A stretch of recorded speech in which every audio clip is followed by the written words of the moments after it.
حدثنا أبو اليمان قال أخبرنا شعيب قال حدثنا أبو الزناد أن عبد الرحمن بن هرمز الأعرج مولى ربيعة بن الحارث حدثه أنه سمع أبا هريرة رضي الله عنه أنه سمع رسول الله صلى الله عليه وسلم يقول: نحن الآخرون السابقون يوم القيامة، بيد أنهم أوتوا الكتاب من قبلنا، ثم هذا يومهم الذي فرض عليهم فاختلفوا فيه، فهدانا الله، فالناس لنا فيه تبع، اليهود غدا والنصارى بعد غد۔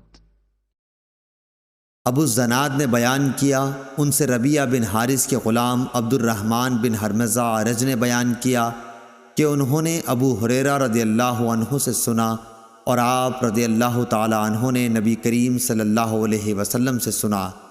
आप सल्लल्लाहु अलैहि वसल्लम ने फरमाया कि हम दुनिया में तमाम उम्मतों के बाद होने के बावजूद क़यामत में सबसे आगे रहेंगे। फ़र्क सिर्फ़ ये है कि किताब उन्हें हमसे पहले दी गई थी। यही जुम्मा उनका दिन था जो तुम पर फ़र्ज़ हुआ है, लेकिन उनका इसके बारे में इख्तलाफ हुआ और अल्लाह ताला ने हमें ये दिन बता दिया, इसलिए लोग इसमें हमारे ताबे होंगे। यहूद दूसरे दिन होंगे और नसारा तीसरे दिन। सही बुखारी हदीस नंबर 876।